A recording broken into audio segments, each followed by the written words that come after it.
Friends and professionals, welcome back to another live Modern Lending Mastermind hosted by Loan Depot. I am Alec Hansen, and it's fun to be with you here today. For those of you that have never watched a live Modern Lending Mastermind, here's what's going on. Here's why this exists. For months now, maybe almost years now, Loan Depot has been doing an internal Modern Lending Mastermind. We're bring together some of the best and brightest mortgage professionals to share ideas, to collaborate, and to just absolutely have a great time figuring out how to become better and attack this market to win. Shane Stanton, one of our amazing executives a while back, had the idea of let's just do this live. Why are we doing this internally? Let's just invite anybody in that wants to see this and try to bring the whole industry up. And we were all like, "Then you're a very smart man, Shane." Shane, I'm saying it right now, live. You are a very good-looking and intelligent man.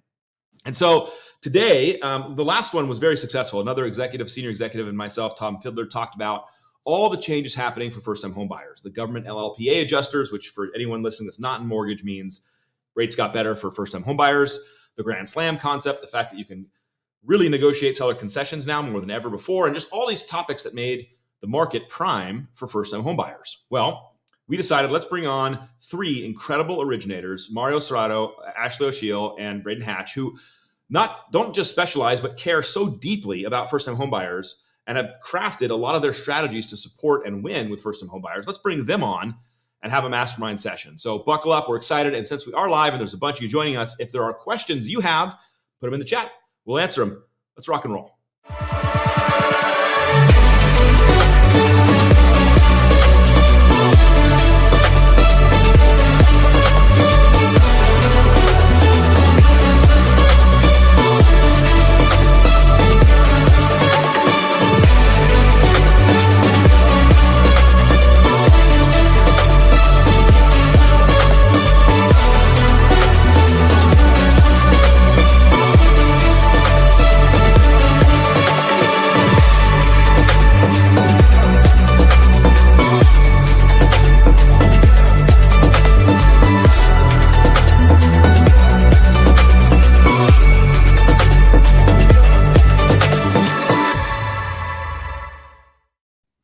Welcome, everybody. Good to see you guys. Mario, Braden, Ashley, thank you for joining. I'm really appreciative of your time. That was an incredible intro video. And Kyle, rock and roll. Thanks for joining us on YouTube. All right, so let's dive in. Let's go around the circle for 30 seconds because I want to get to tactics. I want to get to strategies. I don't want to spend too much time talking about how great each of you are, even though I love you guys. So let's just go around. Mario, hit us up with kind of background and why do you care so much about first-time homebuyers? All right. So I've been in the business for a little over 20 years, served in the Marine Corps for 6 years. And I've joined the mortgage industry at a time where it was great. And most of our business was first-time home buyers. So I think it's awesome when someone that thought they couldn't buy a house is able to buy a house and you're showing them the path. And so I think I have a passion for it and I love doing it. And I think it's very rewarding. Dude, love it, dude. Braden. All right. Yeah. So I'm coming up on almost 9 years in the mortgage industry. So I'm super passionate about first-time home buyers. Number one, because when I bought my first home before I was in mortgage, I had no idea what I was doing. And honestly, It was just kind of I don't really remember that process and how it all went down. And it was just kind of frustrating. And then the other part of that is when I got into mortgage, one of my very first clients that I helped, again, it was somebody that never thought they'd be able to buy a home. I just immediately got hooked on helping that individual and, showing someone that doesn't know the process and helping them get into a house. And honestly, it was just super rewarding. And now I'm obsessed with first-time homebuyers. I love helping them. Ashley. So I am actually going on 7 years in the mortgage industry. I was in retail banking before that for about 13 years. So been in the financial industry for a really long time. I absolutely love first-time homebuyers because they're so naive to the situation and you get to be the expert to help them and hold their hand throughout the process. And everyone wants to own a home. It's the all-American dream. So giving them the hopes that they can buy and making it a smooth and easy process for them is what I love. Because giving that last phone call, like, hey, you're final approved, like, congratulations. It's the best call to ever give. I mean, I've had tears, I've had swearing, I've had so many different responses, but I love it. So Well, I appreciate you guys. I know the LinkedIn had a glitch, but this is from Connor Bartley talking about how just it's great to see Loan Depot adding value to the industry and just caring about everybody. So we appreciate you guys being here. So Ashley, first question's for you, since I think it's National Women's Day today, if I remember correctly. So you get to lead right. today, because you Cool. should be. Thank You you. do a ton to attract first-time home buyers, and I know a lot of us have done this with realtors. We go after realtors, we get customers, all this stuff. But you've stepped out a lot of that stuff too, and found them in the wild. So, what are some of the strategies you do to kind of make yourself known and attract first-time home buyers? So I think the first step for me was to find something that I could give out to everybody else, which is I'm a lover. So my handle is Ashley Loves Loans. Everybody knows me as that. So there are some days I don't love loans, but that's part of the job. But you naturally love loans. And I speak to the audience, specifically to first-time home buyers, to just relate with them. A lot of it with realtors as well.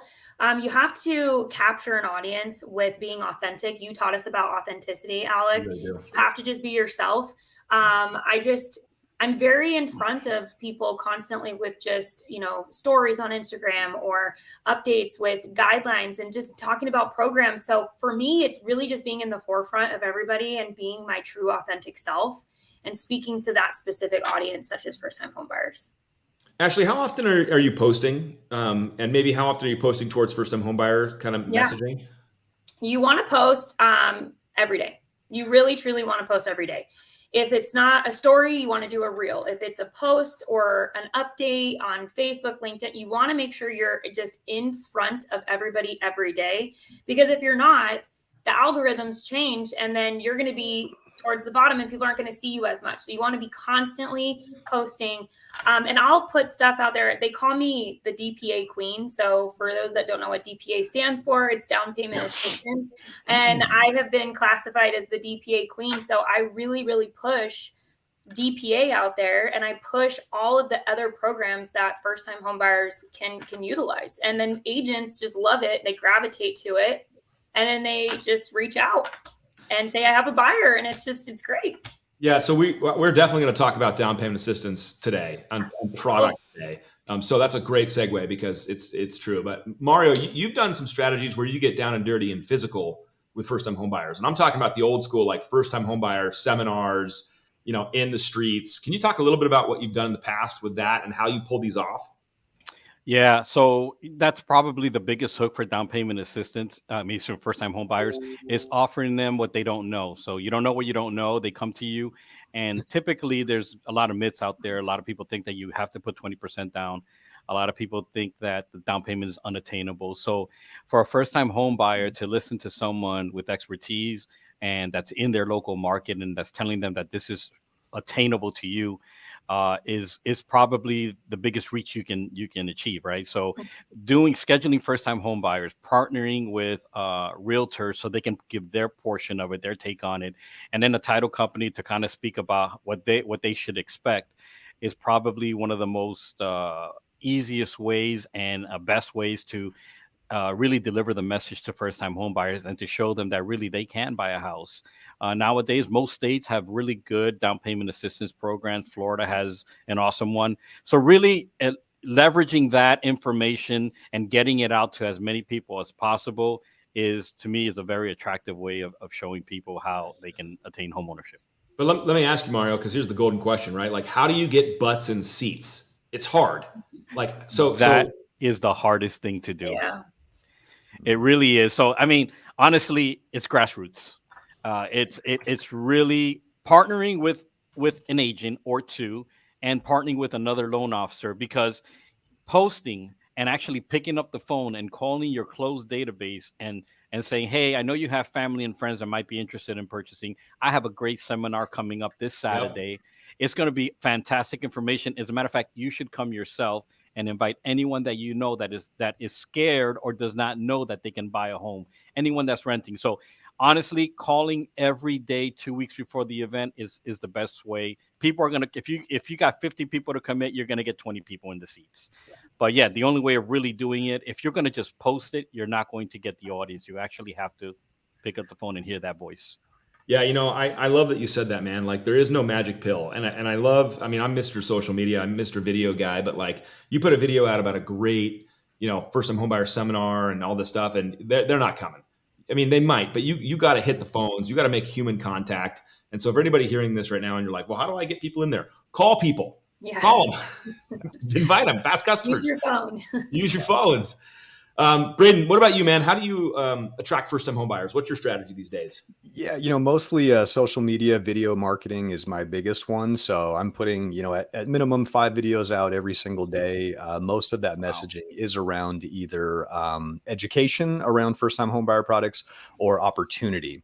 So I really like to take, kind of ideas. We know a lot here on the mortgage side, but it doesn't always make sense on a consumer side of things. And so I try to just put it in plain English, talk to people about real situations, real opportunities, things that they can do. And yeah, down payment assistance is a big part of that, talking about those products, how you can use them, and showing them that it is possible to buy a home. So most of my messaging is direct to consumer.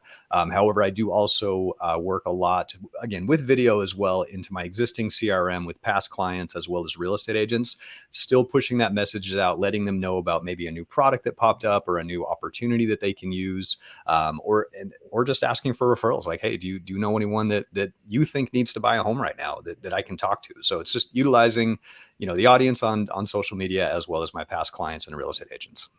I love this comment by Lori on Facebook, and thank you.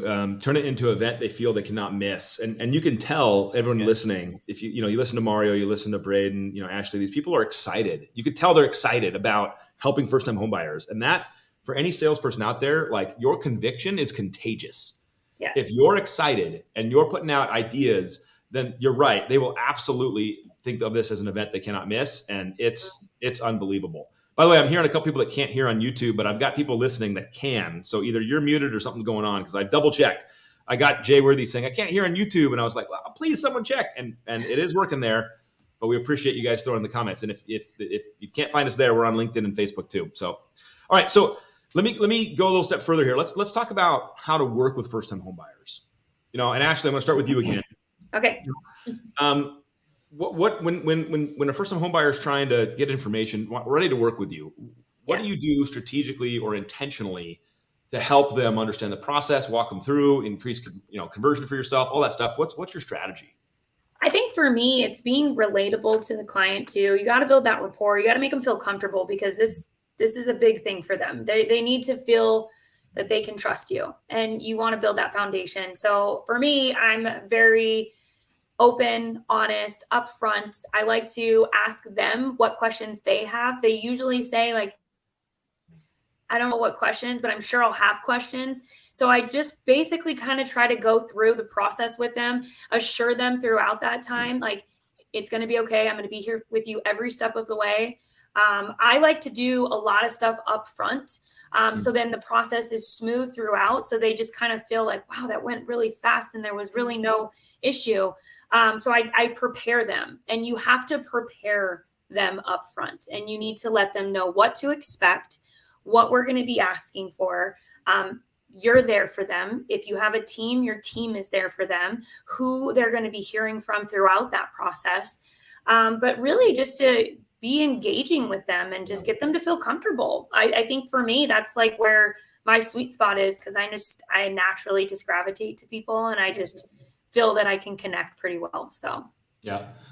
Mario, same question. What do you do to help first-time homebuyers, get through the process, get educated, get comfortable? Yeah, well, I know that we talk a lot about millennials and how millennials like to do everything online, but when you're a first-time home buyer, you're scared, right? You don't know what's going on, right?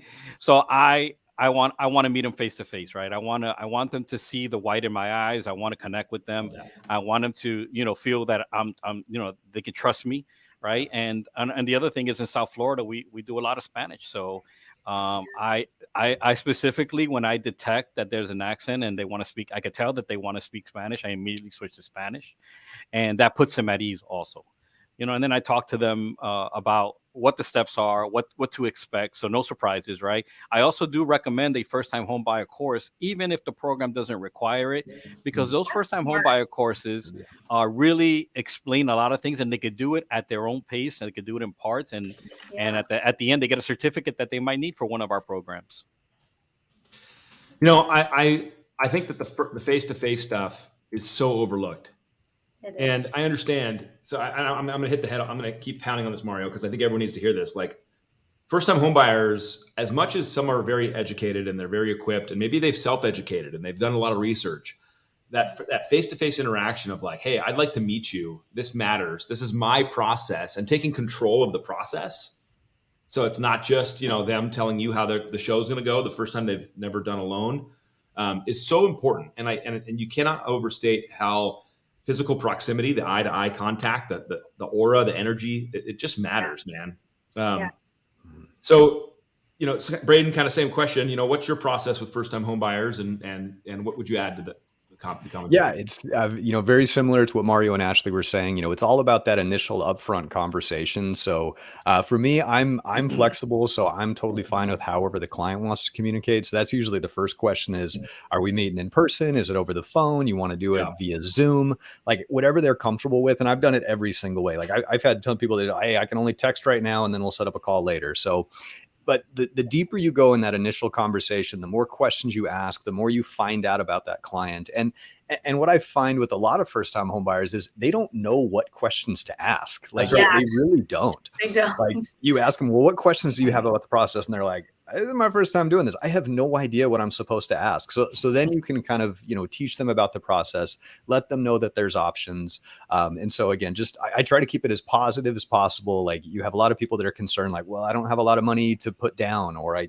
don't think my credit's very good, or whatever their situation is. Just letting them know, like, that's okay. Like we have solutions and products and ways around that to help find a solution for you. Even if it's not today, even if we don't have an option today, let's help you get on the road to home ownership. And so I think just by giving them that reassurance that, look, we're going to find a plan for you, whether it's today or 3 months down the road or a year down the road, like I'm here for you. And people find that reassuring, and it just makes the next steps a lot easier. Yeah, Jared, I appreciate your comment on YouTube. If you speak the language, you can translate the culture of it. They'll become more comfortable. And honestly, for a first-time home buyer, it's very financially vulnerable. Yeah. I mean, to work to get a loan, you know, you don't know what you don't know, and then you got to provide all this documentation. You got to give us all your financials. It can be really vulnerable. So making them, and I like Andrea's comment. Like sometimes they feel more comfortable if their realtor's there. Which, by the way, if the realtor's there, maybe you get a chance to show the realtor what you're all about and how you consult the customer and what your value proposition is. So, and then if they need seller concessions and you're talking to them and you're looking at the stuff, the realtor's right there. It's a great strategy, Andrea. So let's talk product for a minute. And we're going to go in the same order here. Actually, I'm going to mix it up. So I'm going to start with you, Braden, on product. We talked about down payment assistance. You know, how important is product offerings to these first-time home buyers? And can you give an example of an offering, something that you've done recently where somebody, like, if this comes to mind, didn't know that this was available to them and they were kind of shocked? Definitely. Yeah. You know, everyone's situation is different. I do feel most of the time I'm talking about down payment assistance, or at least letting them know that it's an option. Yeah. Some people are like, well, I've got a down payment, but if there's assistance, maybe I could look at those options too. So it's just a matter of showing them there's not a one size fits all for everybody. It's like, here is option one. We can do as little as 3% down for a first time home buyer. You know, with these added benefits where we get discounts now for the interest rate. Like, I love that there's more things to help first-time home buyers. So a lot of it is, it's just products. And then the 2-1 buy down right now is a big one that we talk about.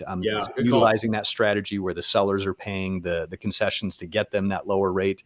Because again, for younger first-time home buyers, maybe that they're just starting out in their career, that they're not making a ton of money right now, but they know that they're going to be making more in the future. That's a great product, and it's an easy segue because it's like, this is a nice way to kind of ease into your mortgage. And so again, the product's going to depend on the client. You know, luckily we kind of have them all in our heads, and we can usually find the right solution for the right client. But yeah, product definitely makes a big difference. Mario, what are you seeing in terms of product and offerings that are surprising the clients? Well, look, we have a lot of great lenders out there, and everybody has their niches and their specialities and their programs. But here at Loan Depot, we just rolled out a first-time home buyer incentive. It's paired up with a program that we have called Grand Slam. Yeah. Whereas if you use a Loan Depot approved real estate agent, you can get up to $4,500 as a check 30 days after you close. So that kind of helps borrowers out. So when you buy a new house, the first thing you want to do is start fixing things up, right? You want to go to Home Depot and that kind of thing. Easily. So 30 days later to get a check from the lender that you got the loan from is pretty awesome. And then you pair that up with the, right now nowadays our rates are a little higher than normal, right? So all these loan officers are talking about, date the rate, marry the house type thing, right? And so Loan Depot also offers a lifetime guarantee. So when that buyer, closed a loan with you, they got their nice little check 30 days after closing, and then when the rates drop, they can refinance and not have lender fees and get reimbursed for their appraisal. So it's kind of like a win-win. But like I said, there's a lot of great lenders out there that have similar programs. That's what we offer. Yep. Ashley, anything to add? Any interesting thoughts on first-time homebuyers bumping into DPAs and not knowing they exist, and anything you've structured recently that's been awesome? Yeah, I have a really cool success story. Speaking of first-time homebuyers, so couple, they're 20 years old. One's a bartender and one's a server, and they bought their first home.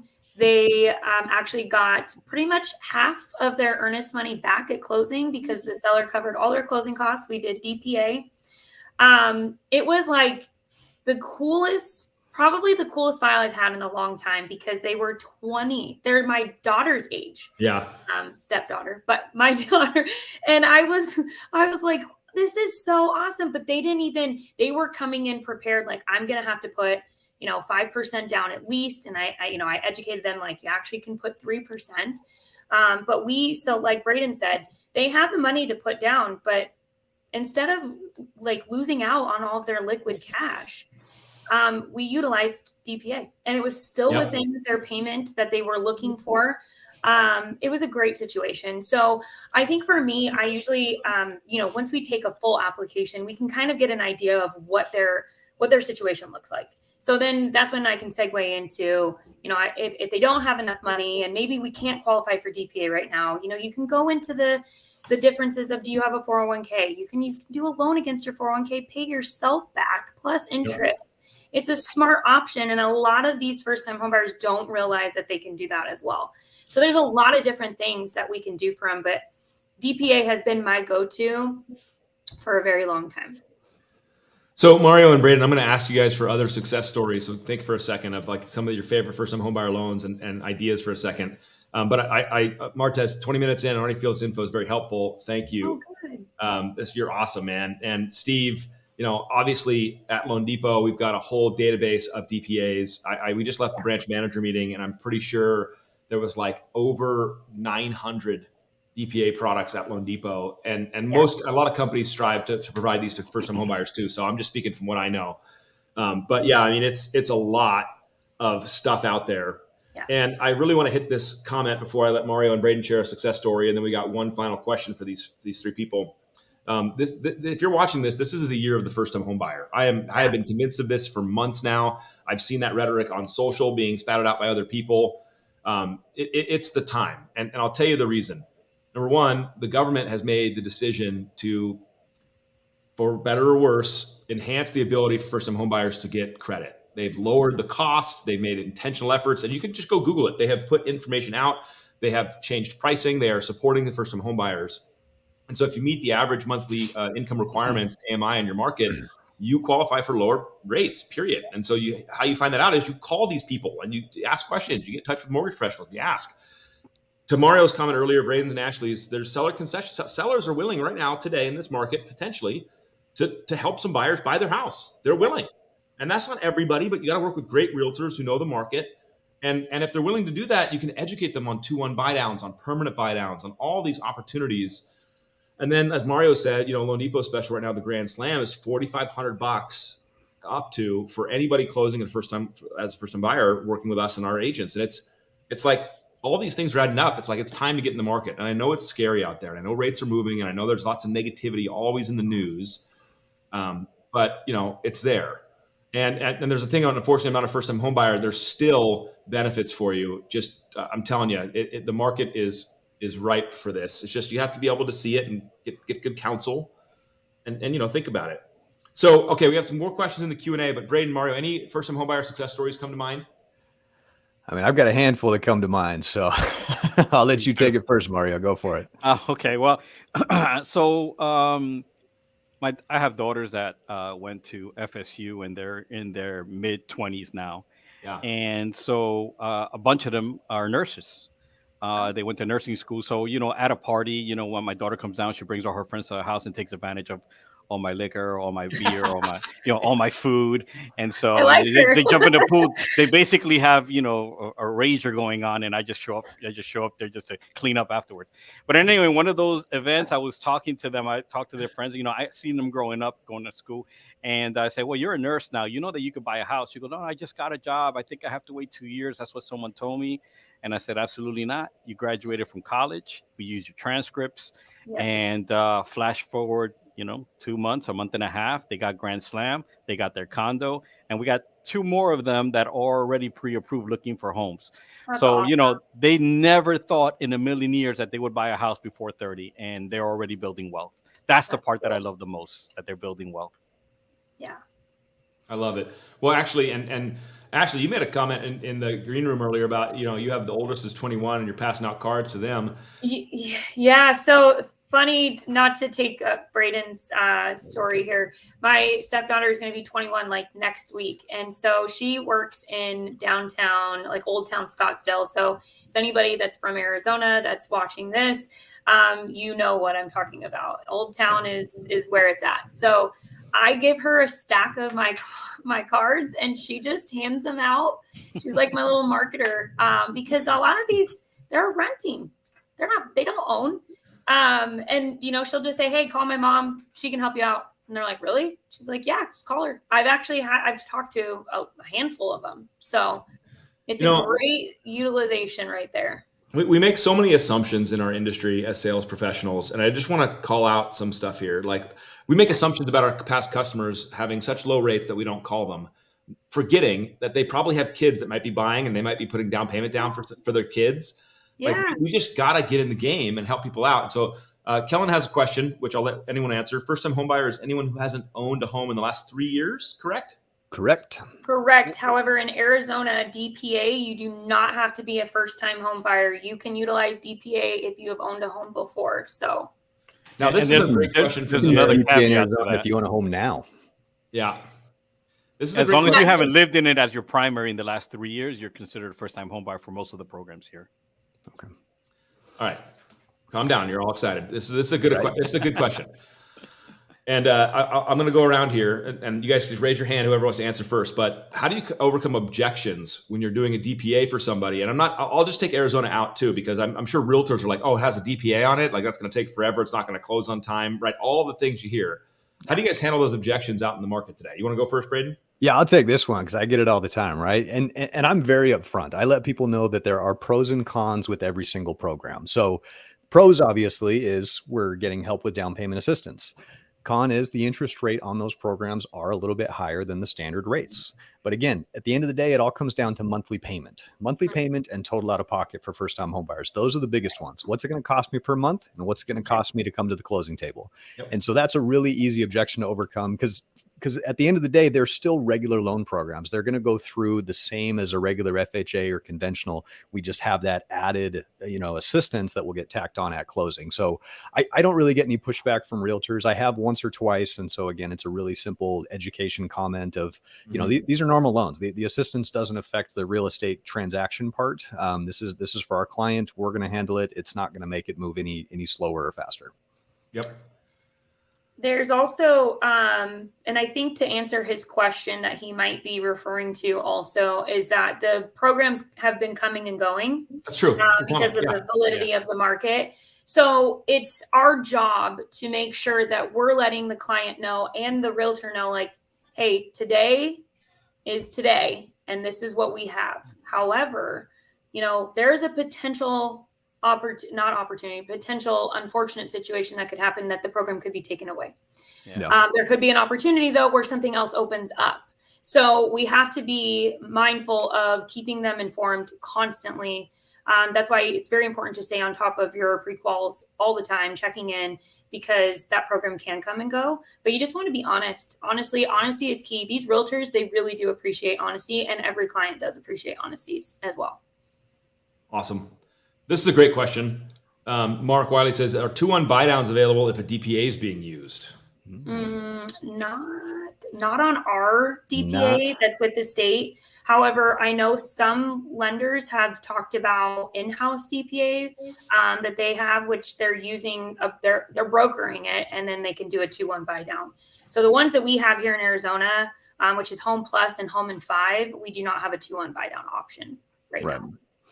All right, I'll answer Craig's question a little bit because he's going back to the Grand Slam, and then I have my final question for you all. So Craig, one of the offerings Loan Depot decided to do probably a year ago, and we're coming up on $1 million paid to consumers after the close, which is a really cool milestone, is if a consumer, first-time home buyer, works with a loan officer here and one of our realtors, they get up to $4,500 cash back, and it depends on their loan amount. $4,500 cash back at the end of closing, so it's like a check they get at the end. It can't be used for the down payment. Can't be used inside the process, but it's paid afterwards. And if you're not a first-time home buyer, that number is $3,500, up to $3,500. There's a lot of other benefits depending on your market. Talk to a Loan Depot person, but it's a Loan Depot strategy to help first-time home buyers in this tough market make it happen. So my final question for you all, and we'll go around. You can answer any way you can, but and feel free to kind of go 1 to 3 to 5 best tips. But if a loan officer wants to really make an impact with first-time home buyers, what are the 1 to 3 to 5 things that you would be like, hey, let me sit you down, let me tell you where to focus, let me tell you what to get into to become really good at serving first-time home buyers? And why don't we start with you, Braden? You got it. So I would say, the first thing you got to do as loan officers, you have to educate yourself on what's available for your clients. So again, down payment assistance programs, state specific. If you're licensed in multiple states, look at what's available. And again, just really know all of the available products for first-time home buyers, the ones that are going to have, reduced fees, maybe better interest rates, lower down payment, those types of things that you can talk to, because those are typically the issues, right? Either credit challenges or not enough money are the most common ones that I have. So yeah, really educate yourself and then share that information. Once you know it, you're obligated to share that information with everybody you know. So whether that's through social media, whether you're going out to broker opens and meeting realtors there, whether it's at open houses, I'm having conversations about, anytime I meet a real estate agent, I let them know the people I love to help the most are first-time home buyers, veterans, and self-employed people, because those are my people. We all kind of have our niches. Those are mine. And I just let people know right away. And that usually gets the conversation going. So again, just learn it as best you can, and then share that information in every way possible with the people you know and your audience. Ashley?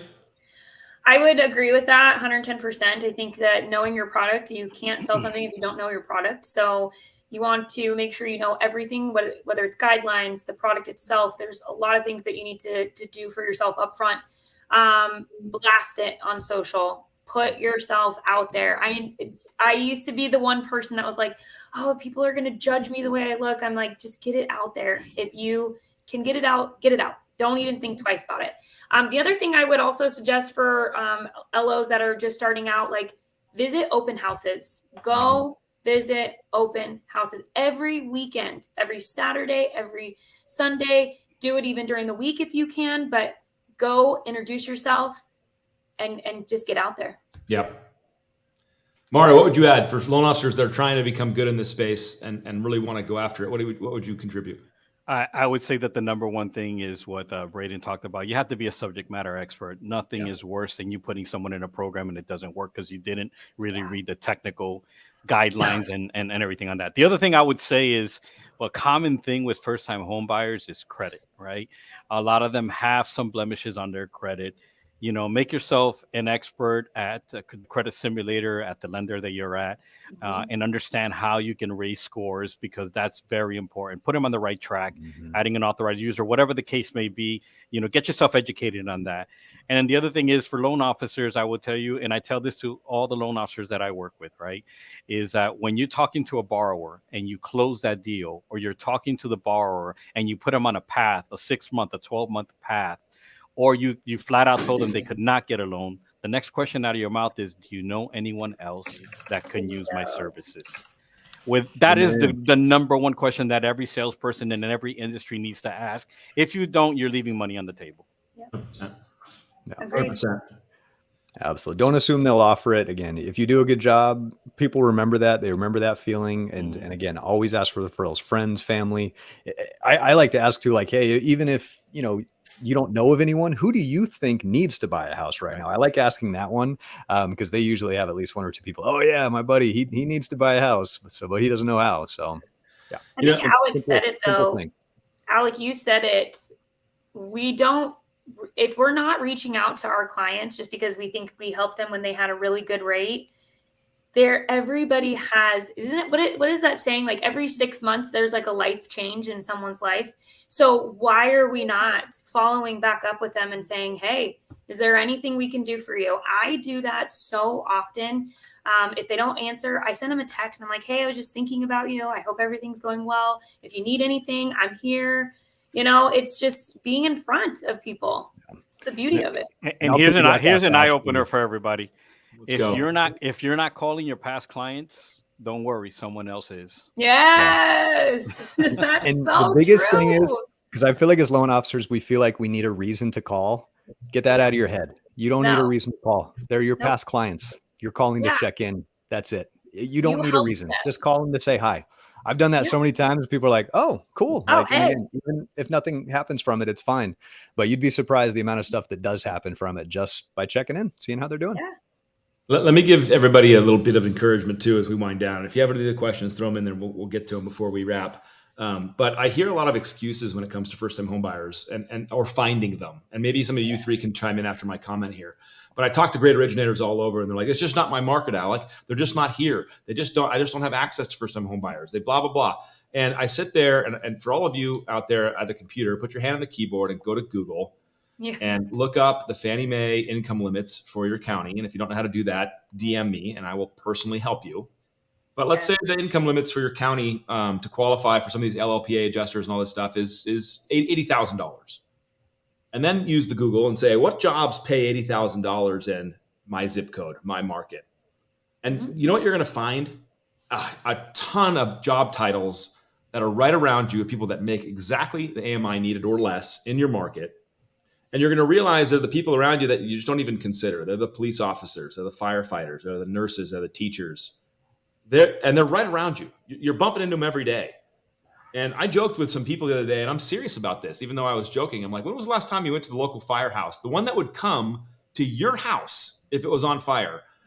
Yeah. You kind of want them to like you. When was the last time you went to their house, dropped off bagels or donuts with a QR code in there that had a video explaining the benefits of buying today? Do you know how many firefighters are brand new to the force that just got in there, that just got their salary, that are first-time homebuyers now? Yeah.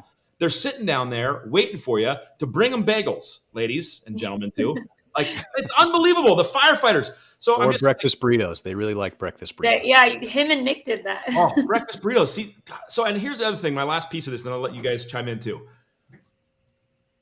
Forget your excuses. The internet has no geography. Just stop.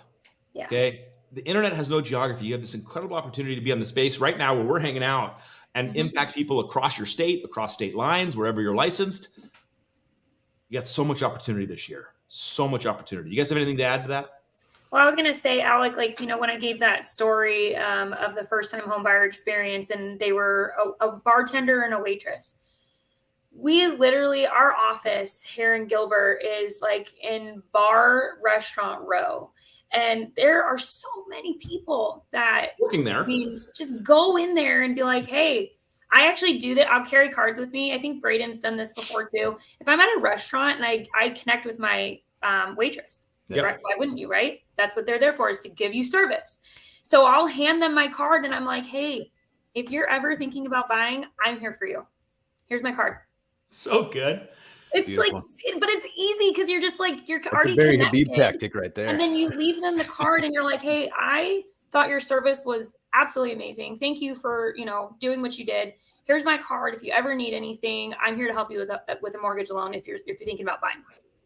And by the way, if the back of your card doesn't have a QR code where they can scan and watch a video of you talking about how they should become a first-time homebuyer, that's, guys, it's all it. Braden, Mario, any closing comments? Well, for loan officers, right? I would say that typical objection is that the rates are high, right? Or the rate we want to Sure. wait. We're going to wait. I will tell you, that the example that I give, because home buyers, they don't know. They're only thinking about their monthly payment. What they're not realizing is what they're foregoing if they don't buy now. So Mhm. if let's say your payment is $200 more than what they want, but if the rate was 4.5, they would be at the payment that they want. So if you tell them, okay, if you save $200 a month and you multiply that times 2 years, that's $4,800. Well, guess what? That property that you don't want to buy today is going to be worth 40,000 more. So you bit your nose to spite your face, right? You saved $4,800, but you lost $40,000. So when you tell a home buyer that doesn't know to think in that way, you tell them that mathematical story, they're going to be like, you know what? Let's buy. Yeah, and I'll even pile onto that, Mario, because like through MBS Highway and Barry Habib and other resources, you can actually drill down and show the appreciation of every market. Because look, people are thinking maybe the homes are going to come down. We had a crash in '08; it brought home values down. There's lots of but all that information is available at their fingertips, at your fingertips, to educate them and say, hey, let's look at the actual appreciation of your market. Yeah. Let's not play with fake numbers. Let's play with the real numbers. And I love what you're doing, Mario. You just open people's eyes. Yeah, that's honestly one of my favorite questions is when somebody says, well, I'm waiting for rates to come down. I'm like, okay, well, what rate are you waiting for? Let's look at that. Let's look at the numbers, because math doesn't lie. And like Mario said, it's really easy to show them that it's not all about the rate, that it's that they're making a mistake, especially in the opportunity we have right now where sellers are willing to pay closing costs. Because guess what happened? Once rates do drop, everybody else that was waiting, they're going to start buying. That's going to create a whole different market than we're in right now. So yeah, it's all about opportunity, having those conversations. And probably one of my other favorite things is helping people that have been declined with other lenders. So, maybe, and because this happens a lot, but like, and it may still be a decline with me, but I still like to give people the opportunity to let me take a second look at it to see if I can find something that maybe was missed. And if you can find a way to turn those around, you create a client for life, because this is now somebody that was declined somewhere else. You got them approved. You got them in that house. They're going to tell everybody about you. And Braden, even if you can, it turns into a decline. They are so appreciative that you took a second look. Yes. You put an expert eye on it, and guess what Put you're them on going the to ask. path. When you tell them that, this is what you got to do 12 months from now and you can buy, what's your next question to them? Yeah. I mean, I just want to make a public statement for everyone listening. Not every mortgage professional is the same. No. And I mean this with sincerity in my heart, but when I was a 23-year-old originator, I didn't know everything I knew after 8 years originating.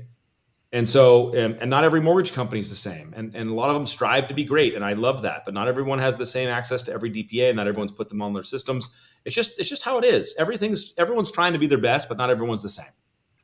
Yeah. And so, as you listen to this stuff from these great professionals and you're talking to your local people, continue to ask great questions. If you've been declined, go out, you get a second opinion, go find other resources. It's not the end of the world. And there's people there that want to care about you and support you. Any closing statements, guys? Alec, I did want to say one last thing too, because builders are a big opportunity. I know it takes a little bit longer of time frame to get involved with like builder reps and builder sales reps, but if you can get in with a builder too, to be a backup option, or save a deal from, because your realtor brought it to you. Yep. And save a deal, just like Mario was saying, a decline can, they remember you if you fix that decline. But these builders, especially in Arizona, I have a builder connect that has 80 spec homes available right now that are just sitting there, and all of them need DPA. And so I went in there and I was like, oh, like, this is amazing. Here we go. So, here we go. Yeah, buckle up. But I mean, it's important to connect with those types of people. And even if it doesn't happen right away, because it's not going to, you just have to keep at it. And I have been keeping at this for 2 years now, and it's finally coming to fruition. So if you can get out to builders, and they're going to, kind of shoo you away, or they're just going to kind of like brush you off. But if you can connect and show them what you're able to do, they'll call you. Trust me. They want that house sold. I agree. And I would say, just there's opportunity everywhere, and just keep your mind open for that. Like, I don't understand people that say they don't they don't understand where business is coming from. Well, what are you doing every day? Are you getting out in front of people? Are you talking to people? Because if you're in the office all day long in front of your computer and not making phone calls, you're not connecting with people. So get out of the office, go play golf if you want, go anywhere where you can talk to people and have those conversations. It's amazing how easily they come up. I mean, I had a conversation about buying a home with my Amazon delivery guy the other day. Like I happened to be in the driveway and we started talking, and it's that easy. Just there are people all around you, but if you don't go out and get in front of them, you're not going to have those opportunities. Hey, Braden, I was actually going to say something similar. This is specifically, goes out to loan officers. If you are sitting at home expecting for the business to fall in your lap, you're sadly mistaken. It's time to get out. It's time to COVID is over. Your pre-COVID No more. tactics. And here's the other thing I will say: if you're not surrounding yourself with like-minded people, if you're not going to an office that has good energy, that has synergy, you are not going to be as successful as you possibly could be. You surround yourself with people that are thinking the way you're thinking. If your manager's not supporting you, well, maybe that's something you got to think about. And if you're just sitting at home, twiddling your thumbs and waiting for that phone to ring, that's not a good strategy for success. Yeah. Culture is everything. Get out of your comfort zone. You need to be in the office. You'll feel better at the end of the day. You can work off of, we go off of each other by giving an example, and then they're like, oh yeah, I would do this. We do masterminds. Like it's crucial to be around, like you said, Mario, like-minded people and good people we're all in this together. Yeah. Why would you want to sit at home? I actually hate working at home. I have dogs, I have kids. I can't do it. Yeah, my kids are at home. I don't want to be there. I don't want to be at home. All right, friends that are watching us, we've put everybody's handles. And if you're watching on LinkedIn, there's everybody's handles. So if you can click them on Facebook, there's everybody's handles. Please connect. These are great originators, just working their butts off to do great things for our community. So thank you guys for joining us. Thank you, Mario, Braden, and Ashley, for rocking with us today. And for everybody else, we'll see you next time on the next Modern Lending Mastermind. Take care.